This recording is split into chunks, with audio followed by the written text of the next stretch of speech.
বলিউড কি অপরাধ জগতের সহজ নিশানা? বলিউডে গত বুধবার রাতে হামলার শিকার হয়েছেন সাইফ আলী খান। বলিউডে এমন ঘটনা একেবারে নতুন নয়।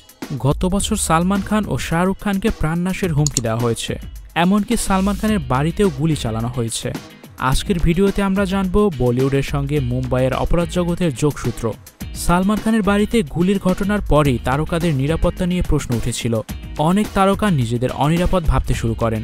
সালমান খানের পর শাহরুখ খান, এরপর কঙ্গনা রানাউত, বিক্রান্ত মেসি, সাইফ আলী খান, তালিকা ক্রমাগত বড় হচ্ছে। এই তারকারা যখনই হুমকি কিংবা হামলার সম্মুখীন হয়েছেন তখনই তা খবরে এসেছে। শাহরুখ খানের কথাই ধরা যাক। গত ৫ নভেম্বর মুম্বাইয়ের বান্দ্রা পুলিশ স্টেশনে একটি ফোন কল পায়, যেখানে শাহরুখ খানকে প্রাণনাশের হুমকি দিয়ে ৫০ লাখ রুপি চাঁদা দাবি করা হয়। অভিযান চালিয়ে ফায়াজ খান নামের এক আইনজীবীকে গ্রেপ্তার করে পুলিশ।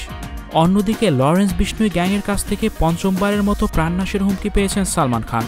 সেই সঙ্গে মুম্বাই ট্রাফিক পুলিশের হোয়াটসঅ্যাপ নম্বরে ৫ কোটি টাকার চাঁদা চেয়ে বার্তা পাঠিয়েছে বিষ্ণুই গ্যাং। প্রাণনাশের হুমকি শুধু বড় তারকাদের ক্ষেত্রেই ঘটছে, ব্যাপারটা এমন নয়।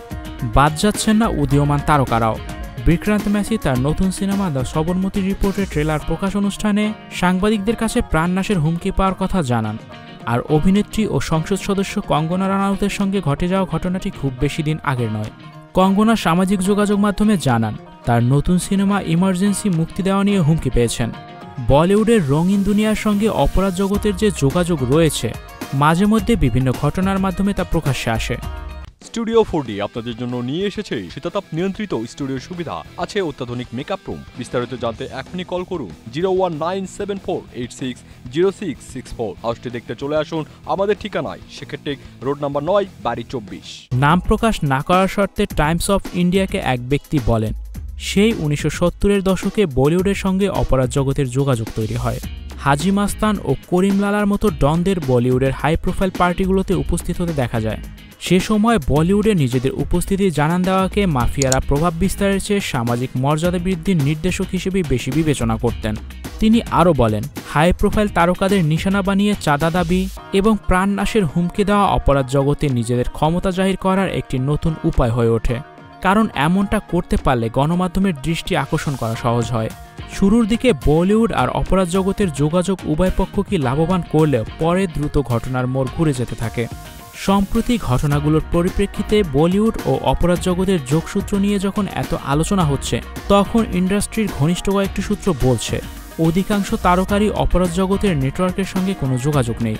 আবার অনেক তারকা প্রকাশ্যে এড়িয়ে চললেও ভেতরে ভেতরে ঠিকই মৌন সমর্থন দিয়ে চলেছেন। নাম প্রকাশ না করার শর্তে টাইমস অফ ইন্ডিয়াকে আরেক ব্যক্তি বলেন, শীর্ষ পুলিশ কর্মকর্তাদের কাছে হুমকির অভিযোগ নিয়ে গেলে ব্যাপারটি তারা মেনে নেওয়ার পরামর্শ দেন। পাল্টা ব্যবস্থার সিদ্ধান্ত নিলে হিতে বিপরীত হতে পারে বলে ওই কর্মকর্তারা সতর্ক করেন।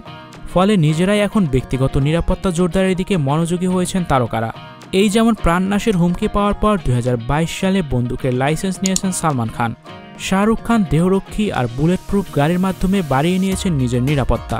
আরেক তারকা অজয় দেবগন কঠোর করেছেন তার নিরাপত্তা ব্যবস্থা, কিনেছেন বুলেট প্রুফ গাড়ি।